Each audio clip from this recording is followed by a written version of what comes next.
Tim is going to talk to us tonight about Nubian archaeology. Oh, sorry, you're not talking about Nubian archaeology tonight, are you, Tim? Tim's expertise, Dr. Tim, I should say, PhD in showing your age here, Tim, 1974 from Brandeis University, with a focus on Mediterranean studies in Egyptology and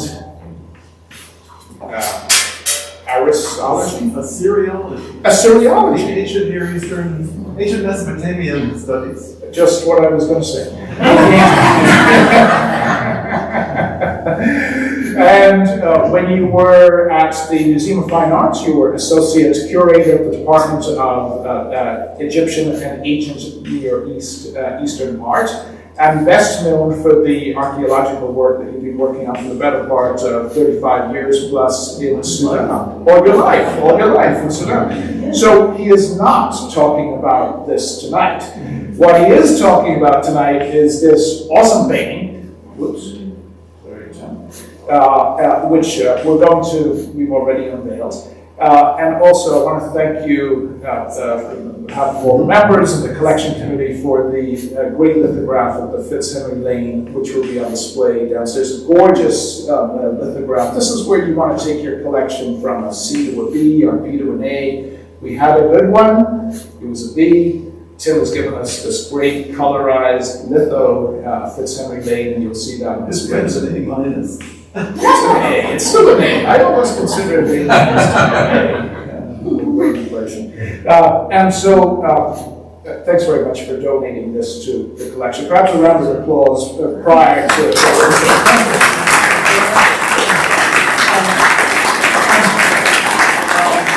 And he's very incestuous, I just want you to know. He is a descendant of the Graves family, and I think nobody knows more about the Graves family than you.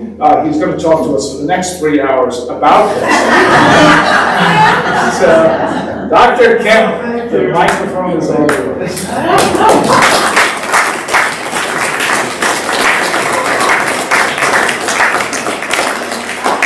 Thanks all for coming. James made a terrible mistake by putting me on the collections committee. So this place will start looking like my attic.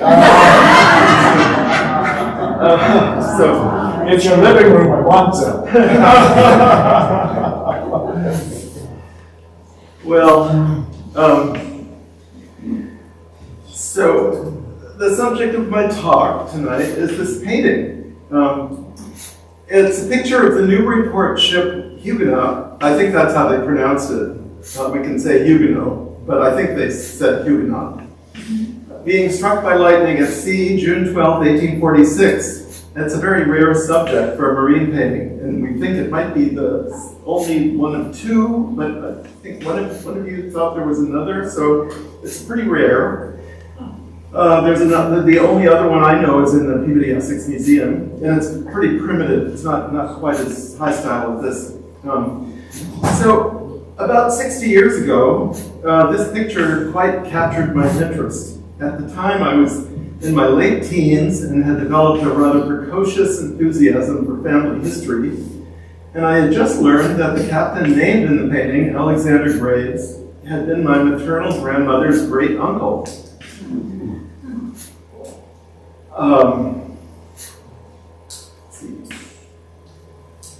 I had seen the picture in a rather poor black and white photo in the book Ship Registers of Newburyport, published by the Essex Institute in 1937, but I had no idea who owned the original or where it was. I've since found out that intermediate history, so we have a complete history of it now. And this was only last week that I learned the rest of the story, but I didn't put it in the paper. But until recently, I never expected to see the painting, so naturally I was stunned when it appeared out of the blue at a McGuinness auction in Amesbury in December 2022. This allowed me at least to photograph the painting in color and high resolution for the family album.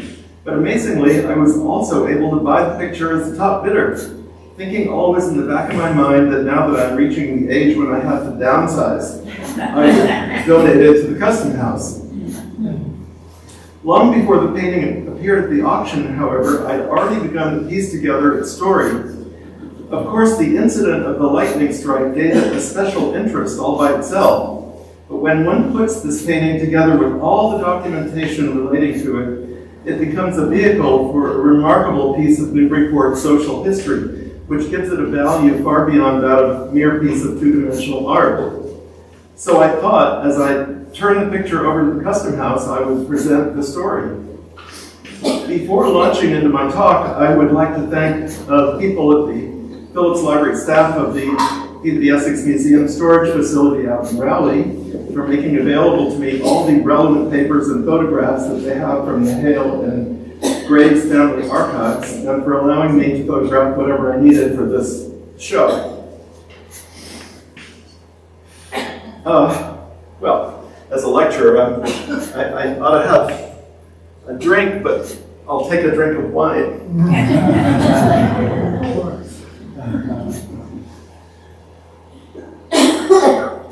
Well, the ship Huguenot was built in Newburyport in the summer of 1845.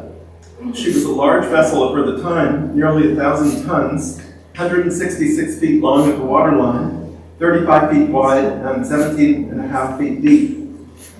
Her paint job, typical at the time, was supposed to make her look like a frigate with faux gun ports, a style which I think originally was designed to frighten away Malay pirates, but which at the time had become a conventional ship's dress.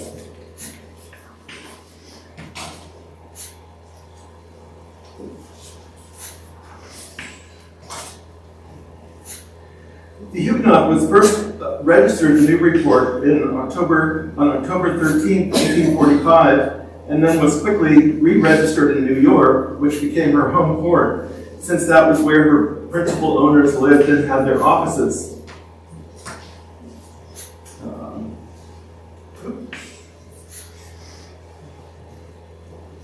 The principal owners were former Newburyporters Thomas and Josiah L. Hale. Thomas was the managing owner of the family ships, and Josiah was president of his own marine insurance company. Their younger brother Joshua was also a co-owner of the ship, but he still resided in Newburyport at 300 High Street. I'm not sure if the house is still there. The Hale family was large and prosperous.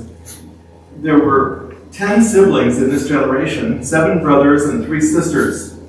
The oldest brother was Reverend Edward Hale, who was then president of Geneva College, which is now Hobart, in Geneva, New York, where the family had extensive property. And they even had a ship named Geneva. Thomas and Josiah Hale had owned and operated many ships since the 1820s.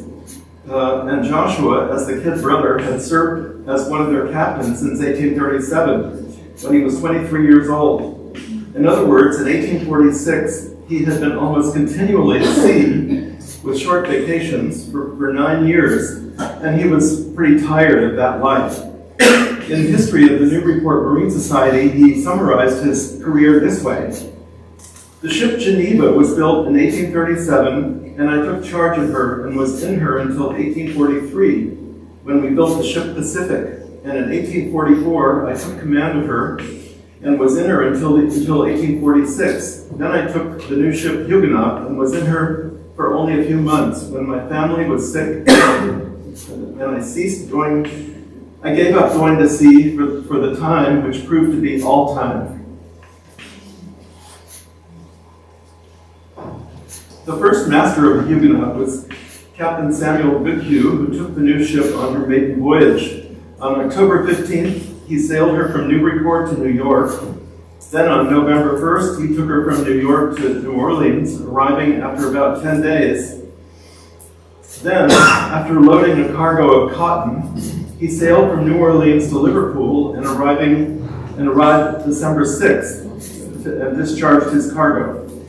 Then on January 8th, loaded with another cargo and probably a number of immigrant passengers, he took the Huguenot again to New York and arrived back March 6th, 1846.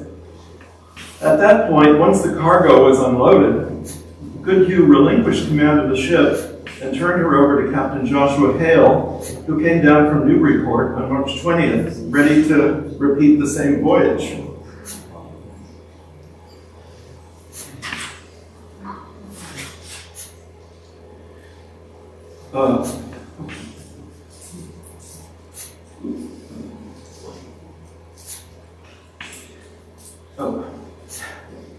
For shipping merchants in New England, in the Northeast, the typical business model of the day was to send their ships first to New Orleans, where they picked up cargoes mainly of cotton. They would then sail to Liverpool, where the cotton would be unloaded and sold to brokers for the British textile industry. There, Yankee shippers made their first profit. In Liverpool, they then bought a new cargo that would be saleable at the next port, where their second profit would be made. Or they would hire their ships to charterers who would guarantee the price for the delivery of a cargo. In the 1840s, the most lucrative cargo for the return voyage to America were paying passengers, immigrants from Europe, England, and Ireland.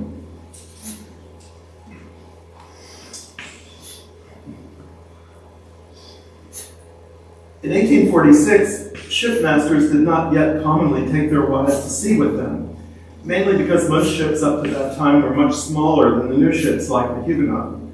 Pretty soon, however, customs would change, and it became more common for shipmasters to take their wives and children to sea with them. So ships of the 1,000-ton class were now routinely built with small apartments in the ship's stern that had room for the captain and his family. Before 1844, Joshua Hale had been single, which made it easy for him to be away from home for up to 9 months each year. But then he had gotten married to a 19-year-old girl named Sophia, 8 years his junior, and they were deeply in love, so this changed everything. He now couldn't bear the thought of being away from her for 6 to 9 months at a time, and in the meantime, in 1845, the couple had had a baby daughter named Alice, and Sophia had developed some serious physical problems, making it difficult for her to stand or walk. In the spring of 1846, in fact, she was even using crutches. In addition, an elderly aunt in the household was also ill, and Joshua's brother Ebenezer, living in West Newbury, seemed to be on a slow decline, which had the entire family deeply alarmed. As it happened, Evan would die in 1847, leaving a wife and a two-year-old son. In 1846, Captain Hale was deeply conflicted. He now hated the idea of going to sea, but this was his livelihood, which gave him the only means to support his family, which included a number of elderly relatives and maiden aunts. His brothers in New York depended on him to command the ship and to conduct their business in foreign ports, which brought wealth to them too, so he was loath to let them down. So beginning in February 1846, we find Joshua's reluctance to go to sea expressed in a letter to his brother Evan. Oops. He writes, "A few days moderate weather will probably bring in the Huguenot. I rather dread the arrival of our ship, but I ought not, for I have no doubt it is my duty to go from present appearance. What a tremendous storm we've had, but not as hard quite as it was in New York, and further south on the Jersey shore, and I am very much afraid we shall hear of some serious accidents all along our coast on the south of us." I looked online to see if I could find any news about this storm, and the newspapers from the time confirmed Joshua's predictions. The surf along the coast was particularly bad, and 12 or more vessels were driven ashore in New York and New Jersey, with the loss of many lives. Maybe Joshua secretly yearned for the Huguenot to suffer some serious damage which would delay or cancel his voyage. The Huguenot, though, passed safely through the storm, for there is no further mention of it.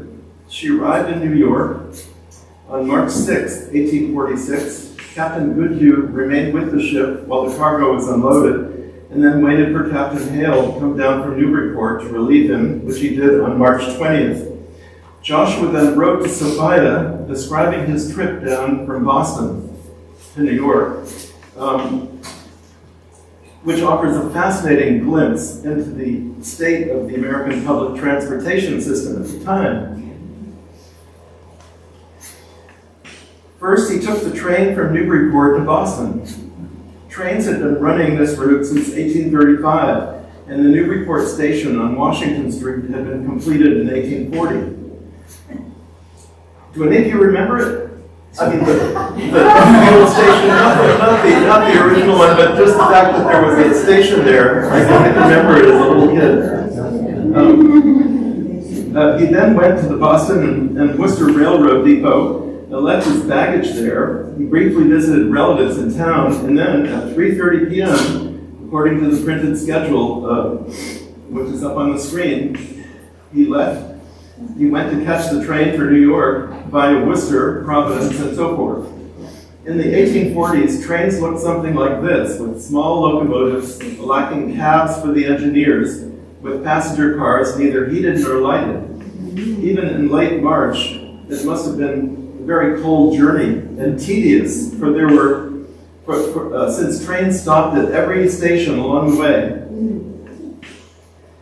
He tells Sophia that he arrived in New York some 15 hours after leaving Boston, getting into New York at 5:45 a.m. when he went directly from the depot to the ship, where he left his trunk, and then he says he went out into town and got breakfast.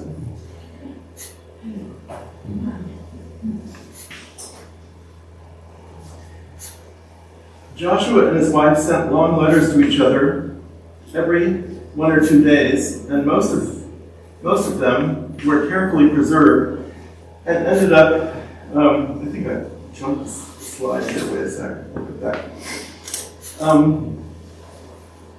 Joshua and his wife sent long letters to each other every 1 or 2 days, and most of them were carefully preserved and ended up in the Hale family archives at the PEM, now in Raleigh, in the reading room. Between Joshua's arrival in New York and March 27th, he was preparing the ship to sail to New Orleans. So on March 25th, he wrote to Sophia, "My dear wife, it is as you predicted, for it is now Wednesday and we are still here. And very fortunately for us too, perhaps, for this morning it is blowing a gale of wind from southeast and raining fast, and were we at sea now, it would be anything but comfortable for us all. Hope your health will continue to improve until you may be restored to perfect health again, and that you may walk well again, and that Mrs. March, a live-in aunt, may soon be entirely well again. I'm very sorry that it so happens that she is to be sick when I'm away from home. We are all ready for sea, and if it had been a fair wind this morning, we should have been at sea, but as it is, we shall not go till tomorrow, even if the wind should come around fair, for it would be very rough outside, and the captain, speaking of himself, might be seasick, and the cow too, for we have one on board, as we have so many children as passengers. It seems that he had 5 little girls, all under the age of 12, with their mother and 2 servants, and he also had one of his aunts on board. I wish I could be with you this summer. I never went to sea with so great a reluctance as I do now, and wish sometimes I had not made up my mind to go to sea this voyage. But in this world we have many things to do, which are not for pleasure, but for duty. Give my love to mother and sister and brothers, and so on and so on.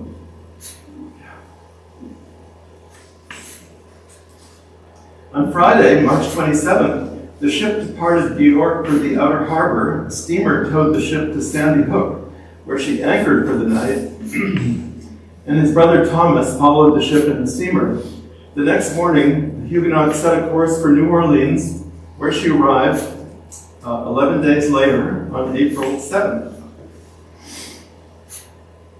Amazingly, the log of the Huguenot from this voyage is also preserved at the PEM. The voyage was routine, but on the last page, Hale wrote in his final entry, he says, 8 p.m. steamer Persian came to us and towed us in over the bar, and at 4:30 p.m. we anchored in the river Mississippi. Passage ended. It's clear from his letters to Sophia and her letters to him in New Orleans that he was increasingly dreading the next stage of the voyage, which would take him to Liverpool and keep him away from his family for many months. To give voice to Sophia, I thought I would quote from some of her letters, which present her as a very loving, caring wife, ready to sacrifice herself for his own needs. And though it appears that the feelings between them were quite mutual.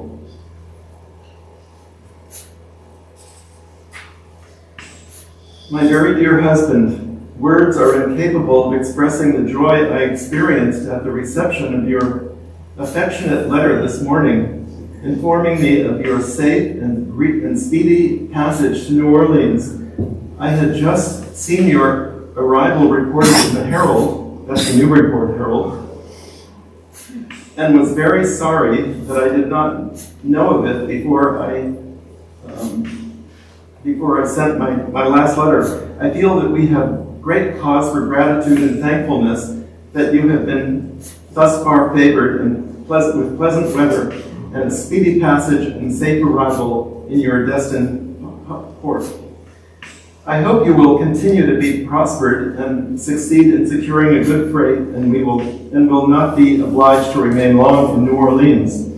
I was pleased to hear that you had such pleasant passengers, and glad you had Aunt Little with you to make the time pass more agreeably. I know you could not but think much of us here, for we were not very favorably situated for you to leave. It was hard for us, and still harder for you, and hope it is for the best, and are looking forward to anticipating much pleasure the time when you will return to us. The time will seem short to look back upon. I hope we shall be wiser and better for the separation. We shall know how to praise domestic happiness. I felt that I loved you very, very much before you left, and I was not aware you were so essential to my happiness. I miss you more and more every day. The time would pass very heavily if it was not for your darling little daughter. She is a great comfort to me. She was 8 months old. Constantly reminding me of you while we are rejoicing to hear of your safe arrival. We are grieved to hear that Brother Evan is no better. We are very fearful he never will be, although the doctors do not give up hope. Sister Alice has gone to visit him. So then on April 21st, she continues the same letter. Good morning, my dear. I wish you would step in to chat with me a while, but as that pleasure is denied and I must write, Sissy is the baby, is asleep in her cradle, and of course you know where I am. I am awake considerable during the night, for I am so afraid I shall not take good care of her.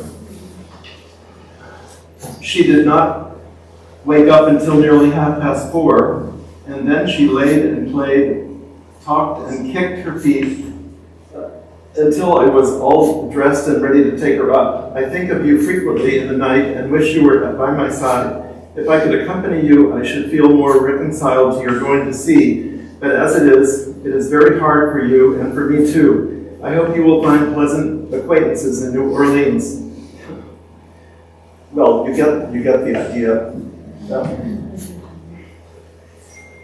By April 29th, it's clear that he had floated the idea of leaving the ship with his brothers in New York, and he had written his wife about it.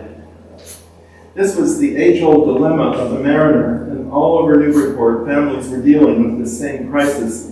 Men had to be at sea for most of the year to earn their living, while leaving their wives and children at home, some of the kids growing up barely even knowing their fathers. or losing them altogether. So Sophia responds to him with this amazing letter, which puts us squarely in the America of the 1840s. My dear husband, I shall continue to write you until I hear when you expect to sail. Brother Thomas says that if you go to sea a few more years, you could afford to remain at home all the time. And he should think, if we were all comfortable, you had better go constantly until you can remain on shore. I think so too, my dear. If you want to go to sea until you accumulate a certain amount of property, sufficient to maintain your family in the style you choose, you should go and have it over. But I should feel perfectly willing to live on what you have, if you could be content. As you cannot, I will not object any longer to your going to sea, for I know you will suffer more than I shall, and if you are willing to make the sacrifice, I ought to be. It's a hard, hard lot. I feel very lonely and sad, and ever with our darling little Alice. And what can you do? So far away from friends and home. Oh, I pity you, my darling. You say if we have a war, we may go on to a farm. I hope we shall not go west of the Mississippi. We must hope for the best. I hope you will be prospered and soon and able to remain on shore anywhere you choose.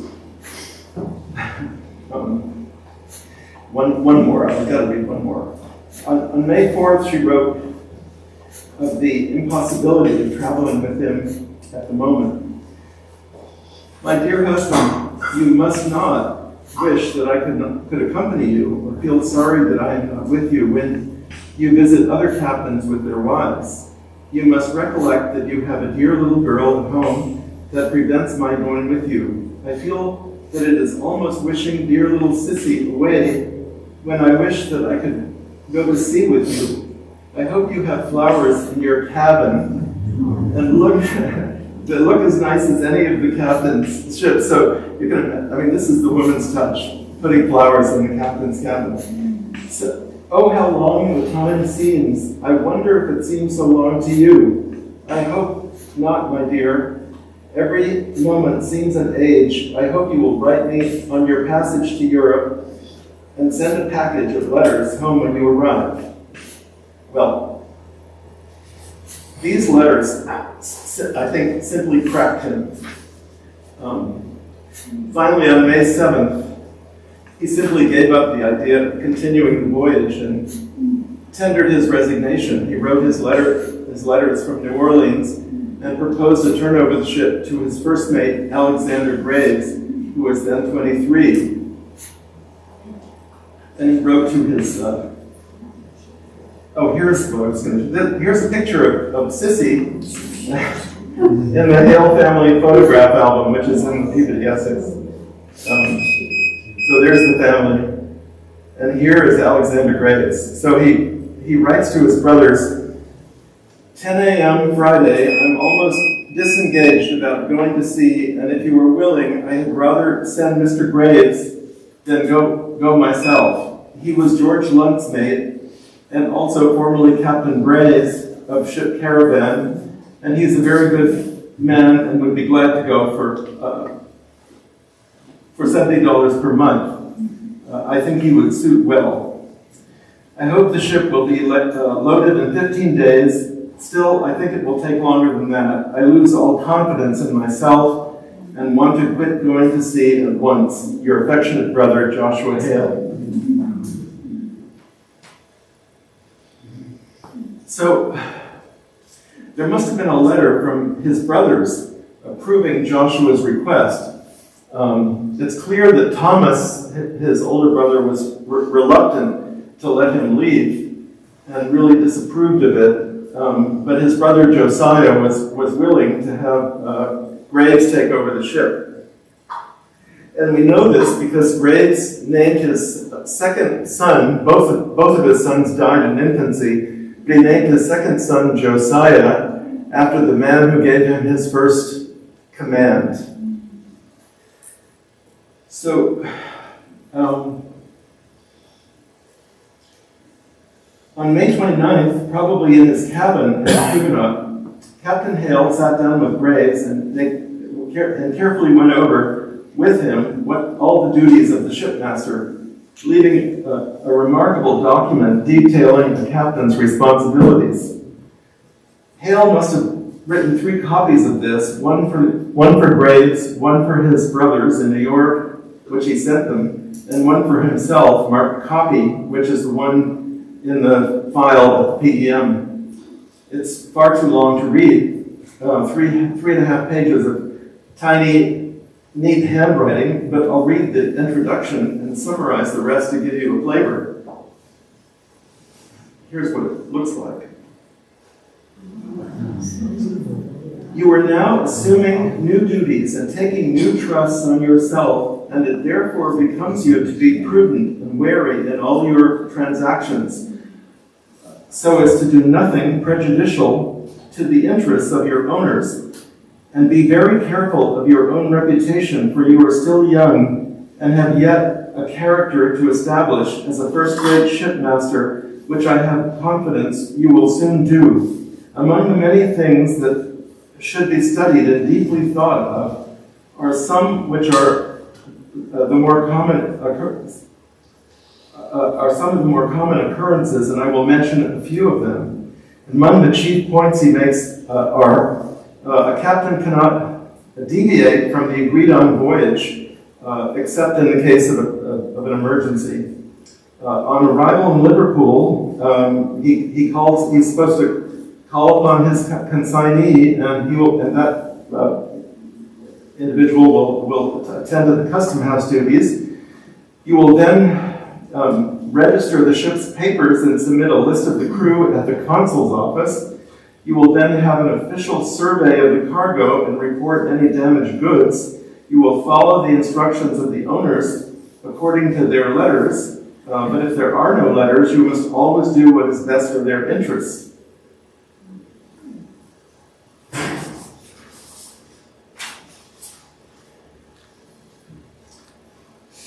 You must bring the ship back to New York unless you can make at least $2,000 more by going to Philadelphia or Baltimore.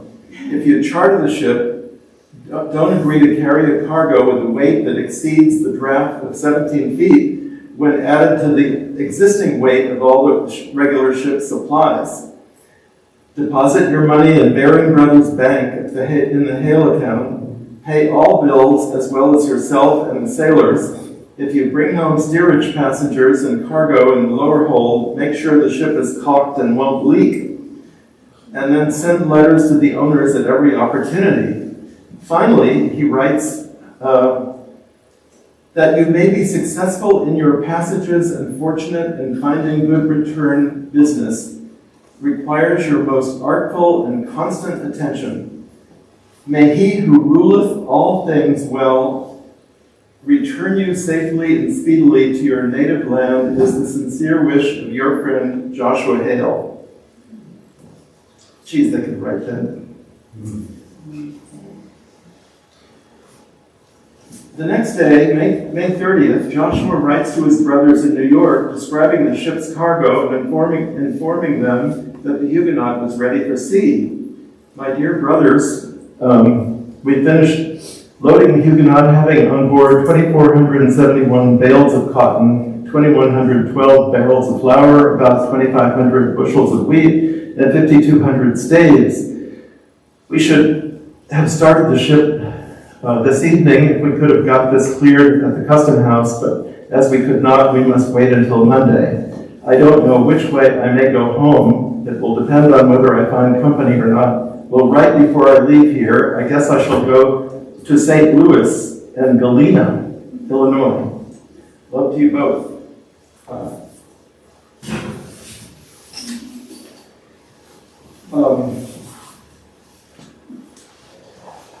On June 2nd, he wrote as promised to Thomas, saying, I am in a great hurry as I hope to be on my way upriver in a steamer convoy in about 1 hour from now to St. Louis, and I hope to go to Galena and go around the lakes and to New York. The Huguenot went from the levee last night at 10 o'clock. Captain Graves was as happy as a young man could be.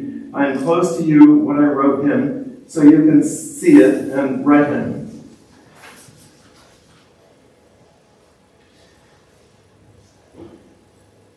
So Joshua returned home by going upriver on the steamboat as far as Galena, Illinois, thence to Chicago, where he probably took a series of trains back across Ohio and New York State to Boston and eventually to Newburyport.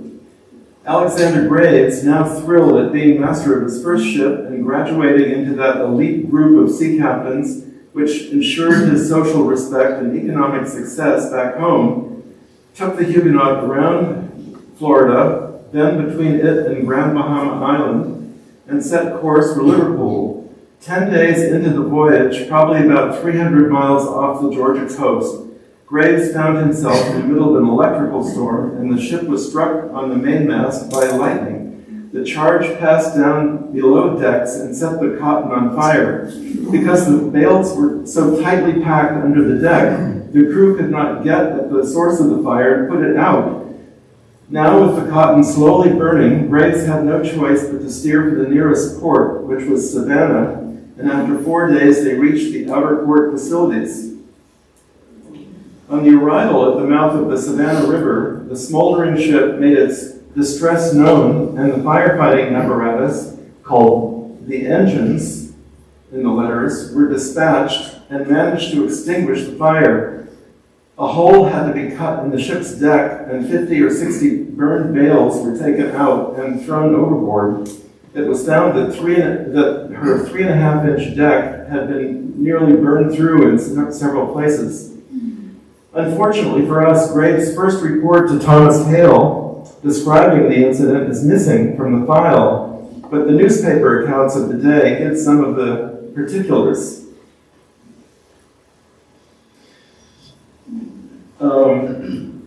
Here you read, the Savannah Georgian states that the ship Huguenot, Captain Graves from New Orleans for Liverpool, put into that port on Sunday last in distress, having been struck by lightning, and fire communicated to the cargo of cotton, which they had been unable to extinguish.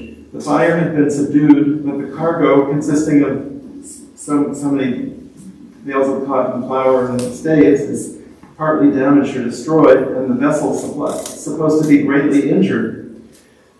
Luckily, Graves' second letter to Hale from Savannah has survived, dated June 17th.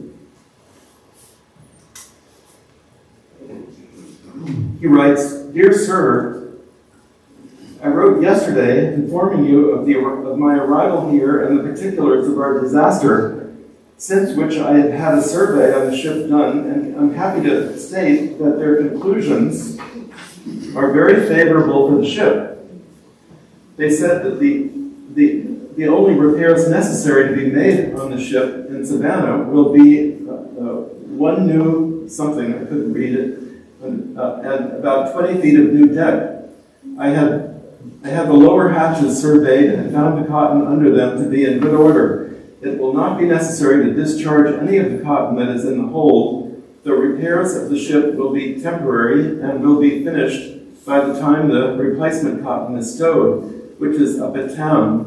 181 bales they had to replace. It is but little burnt. The burnt cotton was thrown overboard as it came out of the hatch, about 16 bales. Anyway. The damage to the ship will not be as great as we anticipated.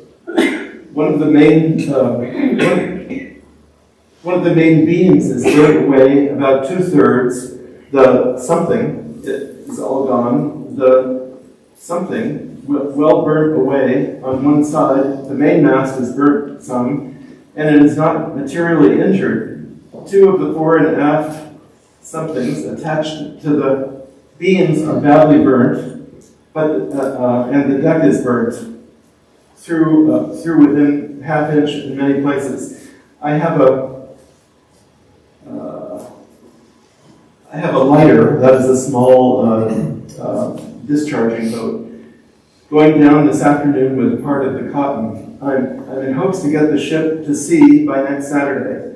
The whole amount of expenses in this port will not, I think, exceed $1,000. which $1,000 in the 1840s was about 30 to 40,000 in today's dollars.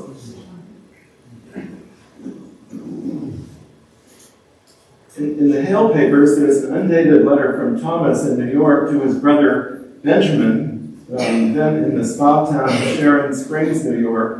Hale was telling him about Joshua's journey home, traveling up the Mississippi by steamboat and then by various means to Newburyport. He writes Benjamin that he had just heard from Joshua, who was then in Utica, New York. At Utica, brother Joshua saw in the paper that the Huguenot had been struck with lightning and gone into Savannah.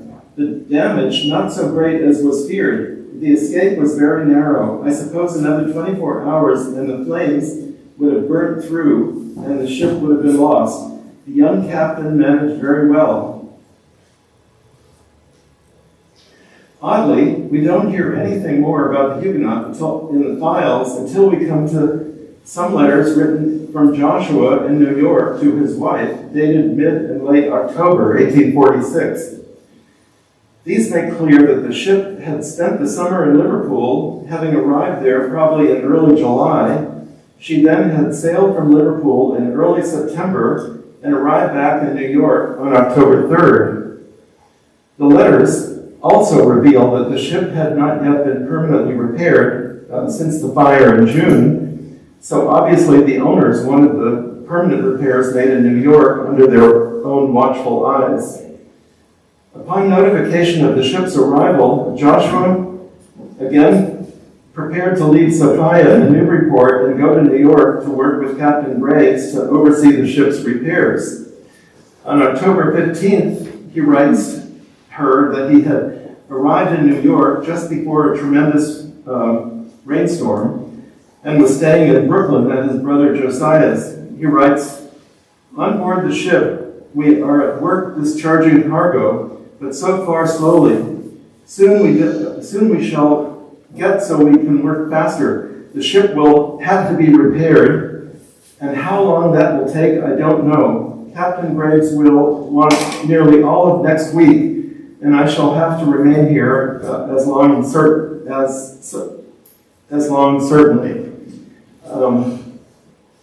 So what was Captain Graves doing?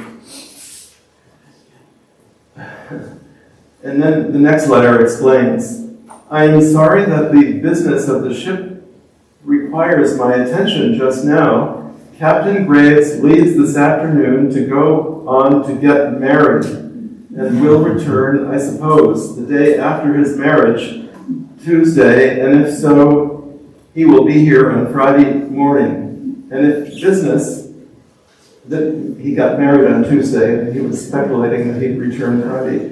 "And if business is so situated here as to allow me to leave the same day, I shall, although I don't believe it will, and will take longer than we expect." So on October 20th, he writes again, "My dear wife, Captain Graves will leave Newburyport before you get this, I hope, for we have a good deal to do, and he can learn how to make repairs if he is here. It's something captains don't have many chances to learn."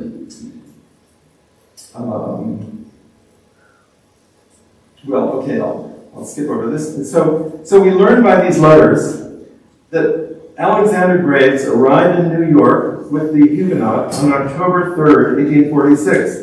The Hales had arranged to have the ship repaired in New York once the cargo was out. On October 15th, Joshua arrived from New York to relieve Graves, who then went home the next day to prepare for his wedding, which was scheduled for Wednesday but took place on Tuesday, October 20th. Hale then expected Graves to return to New York on the early train, I guess, on Thursday, but he returned on a later train. Joshua hoped to have the ship fully repaired by Saturday, October 24th, but the repairs took longer than expected, so he wrote Sophia that he would not be able to come home until midweek, that is, until the very end of October. All right, so that's pretty clear what's going on. Meanwhile, back in Newburyport, on October 20th, Alexander married the girl next door. She was Mary Newton Lunt, but all of her friends and family called her Newt. Newt was the youngest child of Deacon Ezra Lunt, who was a professional mast and spar maker.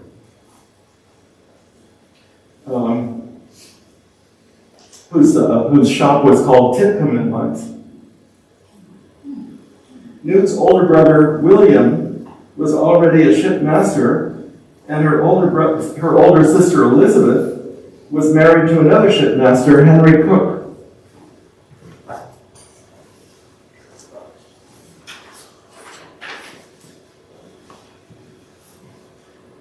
The Lunts lived at 57 Lime Street and were neighbors of the Graves.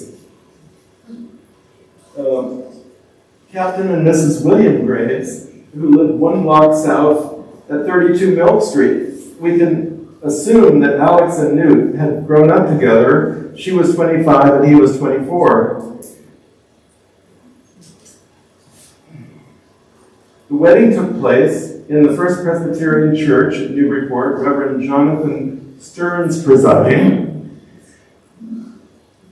Among the guests at the wedding would have been both sets of parents and any siblings of the couple. Unfortunately for Alex, both of his brothers were away at sea on the same ship and on the same voyage to China. Alex's older brother William,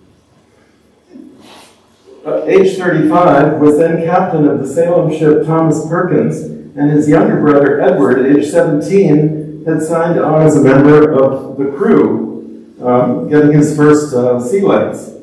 It was the start of another famous maritime career in Newburyport.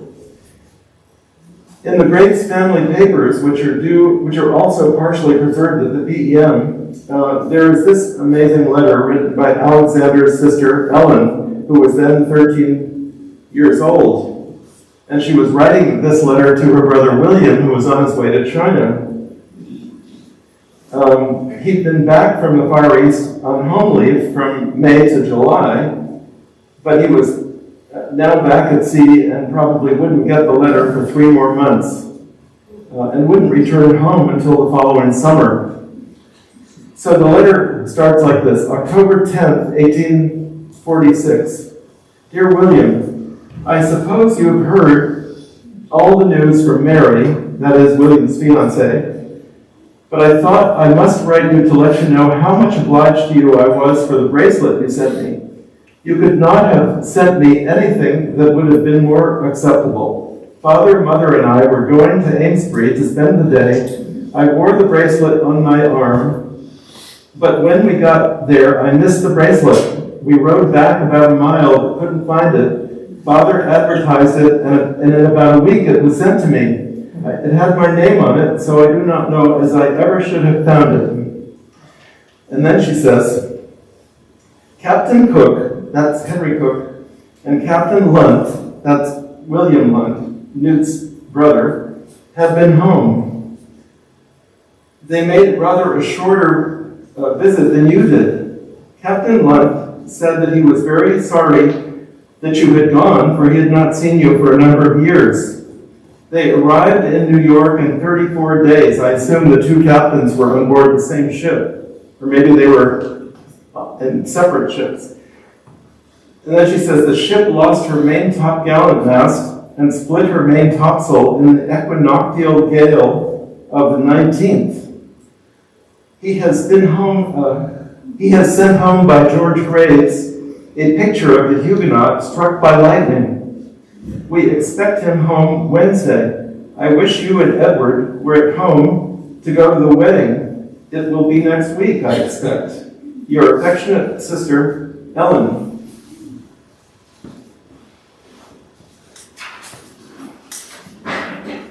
So there it is. The painting of the Huguenot being struck by lightning was a wedding present for Alex and Newt from Newt's brother, Captain William Lunt, who had ordered it from the artist in Liverpool with instructions that it be completed in time to arrive at Newburyport for the October wedding.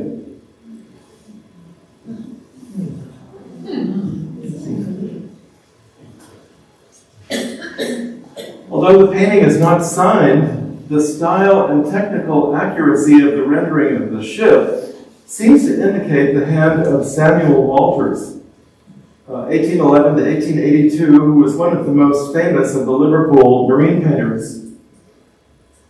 Here's a comparative painting.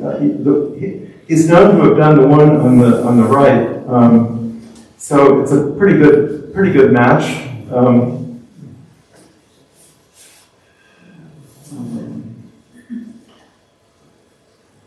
Walter seldom signed his pictures, but sometimes he attached his initials, so we can look this over a little more carefully and see if we can find them. As the ship was tied up at the wharf in Liverpool, the artist would have made careful sketches of her. He would then have executed the painting during July and August, and it was perhaps a rush order. Maybe even while the paint was still wet, it went aboard William's ship and crossed the Atlantic with him in it. As his ship went straight into the hurricane. The ship arriving in New York, partially dismasted, had survived one of the most disastrous storms on record, the hurricane of September 19, 1846, which Ellen mentioned in her letter. Upon arriving in New York with his battered ship, Captain Lunt then sent the picture to Newburyport with his first mate, George Graves, who was also Alex's first cousin, and he expected to come, I suppose, a few days later, on Wednesday, October 12th. The picture was to be a wedding present for the young couple the following week, although since Ellen already knew about it, it was probably not a secret. While doing research for this talk last week, I came across an unexpected further nugget of information. The same hurricane that our painting went through, and which damaged William's ship, was also the storm which virtually wiped out Marblehead's fishing fleet, of which nearly every vessel had been out on the Grand Banks. 11 schooners were sunk. 65 men and boys were lost, and when the tally was in, 43 women had become widows, and 155 children had become fatherless. Here's the monument in the Old Burial Cemetery in Marblehead. The day before Alex and Newt's wedding, appeared this notice in the Newburyport Herald. Philip P. Graves, no relation, late master of the schooner Hope of Marblehead, wrecked on the Grand Banks in the gale of the 19th ultimo, in behalf of himself and crew, tenders his and their grateful acknowledgments to Captain Alexander Graves, master of the Ship Huguenot of New York, for his great kindness in receiving them on board his ship from the vessel which took them from the wreck on the bank, and for conveying them safely to New York. So, that's an amazing wrinkle. So, on her way home, the Huguenot passed a vessel carrying survivors of one of the floating wrecked Marblehead schooners and brought them and the captain safely back to New York, and from there they received free passage by steamer or railroad so they could get home. So we can only imagine the sea stories that must have been told that evening at the wedding party. Alexander Graves would command the Huguenot for only one more year, for in 1847 the Hales would sell the ship to new owners. In 1848 and 49, Alexander found less satisfying employment as the captain of two much older ships in succession, both of which were engaged in bringing immigrants from Europe. Neither was a Newburyport ship.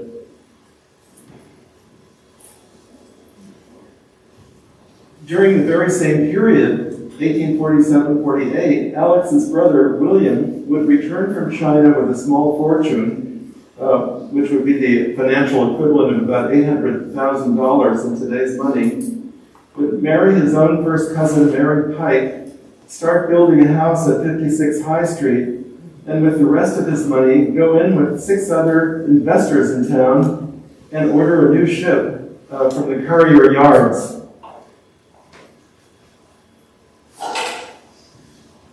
she would be called the Castilian. With this, William II would now retire from the sea and manage his ships. This was the first of 8, from the comfort of home and offices in Newburyport. The captain's quarters on the Castilian would include cabins for the wife and children, captain's wife and children, and of course, Alex was given command of her. And the story is that Newt accompanied him on nearly all his voyages for the next 14 years when he would retire. The couple would achieve much notoriety in town as one of Newburyport's most successful seagoing couples, with Newt's seamanship almost as famous as her husband's. Because at one point she had to take command of the ship. And the Castilian is up there on the wall, and the half-hull model is above the painting, the builder's model. And this plate in the picture, I just inherited from my cousin, Natalie Brown, and I'm going to present this to the Custom House too at some point.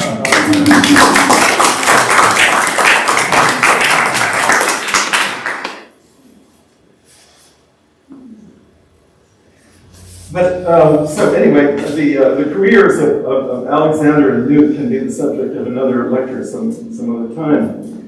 But in closing, I would like to mention that we have our eyes on another possible new acquisition for the Custom House if we have room for it. And this is it's actually linked to this story, for it again involves a partnership between the Graves and Hale families. 10 years after the Huguenot episode, the two families began co-investing in the same ships, with William Graves now the managing owner. The first of these ships, built in 1857, was to be called the Josiah L. Hale, after Thomas and Joshua's brother. Both of the Hales were now co-owners and major investors. There's her first captain, the first captain of the Hale, would be Alex and William's baby brother Edward, who was 26. He too would get married and take his wife Elizabeth on his voyages around the world. Sadly, in 1863, she would die of a tropical fever in Rangoon, Burma, and 10 years later, still unmarried, he would be lost with his ship, the Tennyson, when she was overwhelmed in a typhoon in the Indian Ocean in 1873. The Josiah L. Hale was 178 feet long, a fast sailor. Her figurehead was an eagle, and she was famously beautiful, as Edward had written to his brother William from Leith, Scotland, on May 1st, 1863, "The Hale is much admired here. She is called the handsomest ship that ever came into port. On Sunday afternoons, there are hundreds of people come out to look at her." No painting of the Hale exists, as far as we know, but in 1875, she was sold to Norwegian owners, and her name was changed to Ornen, or Eagle, in Norwegian, and her new captain, J.J. Iserman, preserved her image for us in this model which he made, which ended up in the Penobscot Maritime Museum in Searsport, Maine. Oddly, they don't display the model because it is not a Maine ship, so it's been languishing in their storage for years. So James has now been talking to the director of the museum to see if we could get it on indefinite loan. And they more or less agreed to lend it, if we can have a case for it that meets their specifications.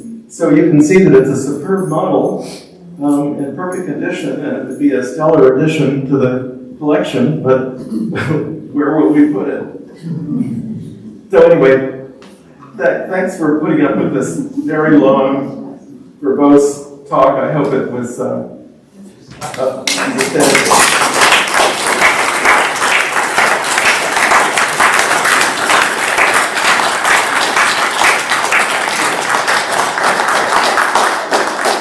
Time for 2 or 3 questions. Why would the Hales choose the name Huguenot for a ship? I don't know.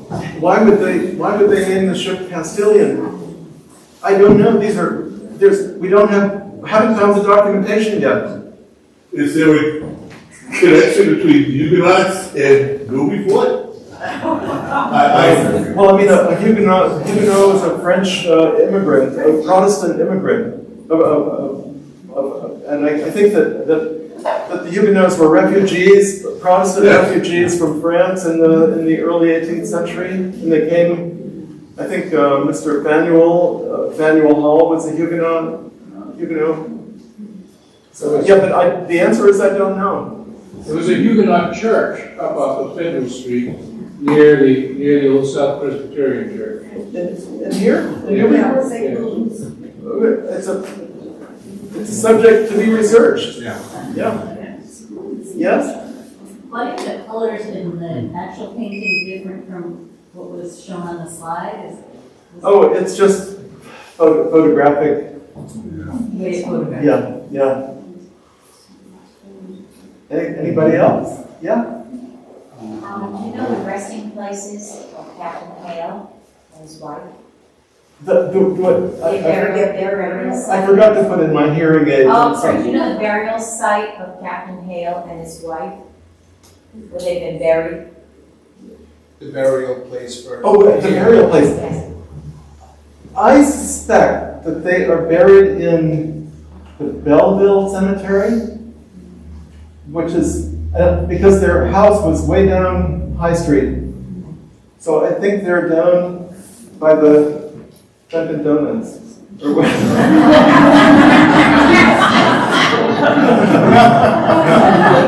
Or Panera. That's closer. And we can look it up, you can look it up online. Yeah. Anybody else? Oh, well, thank you for sitting through this long.